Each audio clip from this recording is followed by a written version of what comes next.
So you or someone you know is trying to weigh the decision or figure out if buying a home is the right decision to make in 2023. Like, is it a terrible idea or is it a good idea to make that home purchase now that we've started the new year?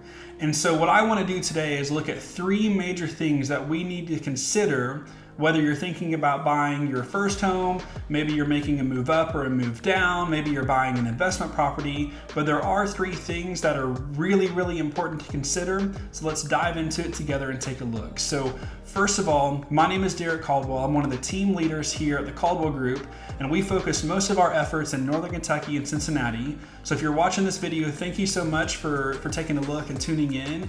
And we're looking forward to sending you all new updates and content this year weekly. So if you haven't subscribed to our newsletter, be sure to do so below. So the first thing that I want to consider when purchasing a new home in 2023 is we have the leverage. You have the leverage as the buyer, which is power. When you're buying anything and negotiating, having leverage is very important, but especially in this market right now, having leverage in real estate is all that you need in making a good purchase. So we've all heard that cash is king, and the reason why you hear that is because with cash offers, there's an extreme level of certainty that that offer is going to close and the seller and the buyer are going to come together and actually pass keys when you compare that to someone who's potentially taking out a loan.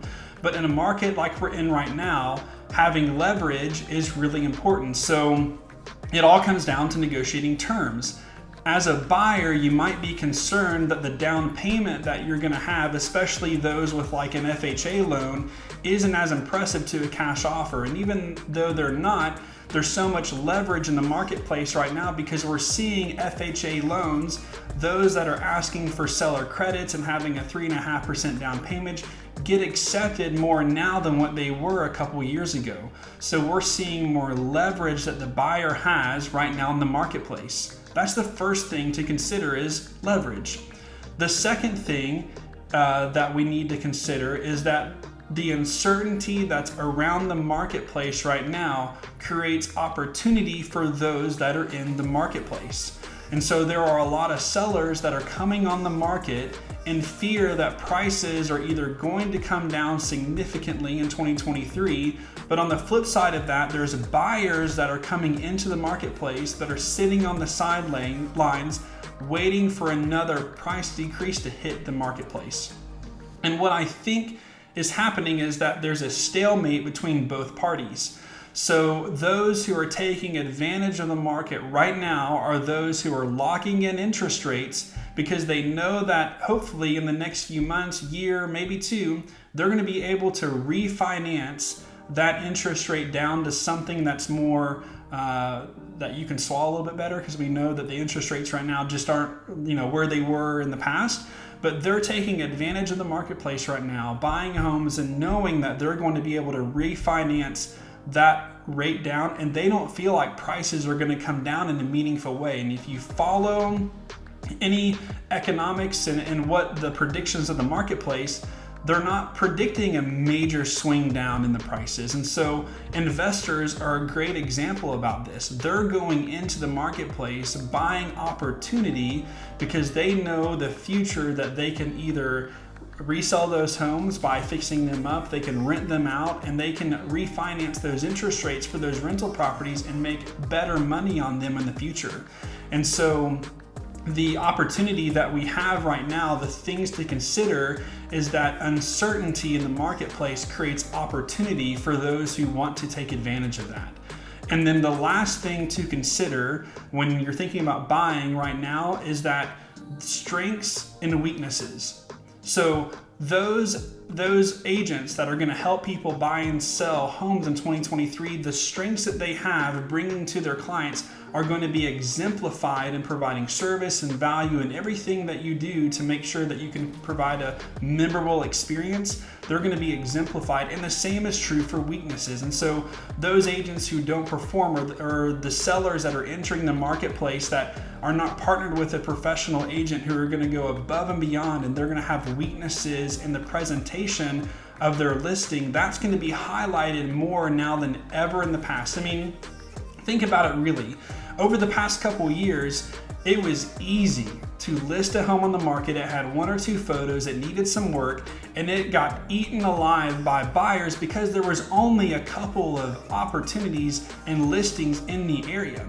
And so inventory was short and there wasn't a lot of options for people to go after. And so the effort behind listing properties were very low in the past couple years. And you compare that to now, where inventory is much higher in comparison to what it was during COVID and through the pandemic. Now, those houses that are listed with agents that didn't have the experience beforehand to get properties marketed, to put them in good light, to give good advice, the weaknesses that they have in the listing is going to be exemplified more now. And those buyers who are entering the marketplace can take advantage of those strengths and weaknesses and end up coming out on the better end of that because of the opportunity that was missed by those sellers.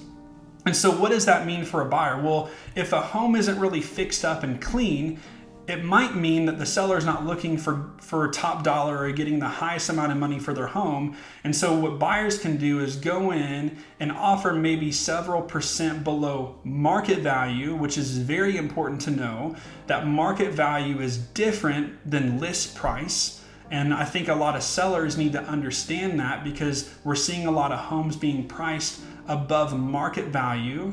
If you can go in and get a home for less than market value, that's a huge win. That's taking advantage of the strengths and weaknesses of the marketplace.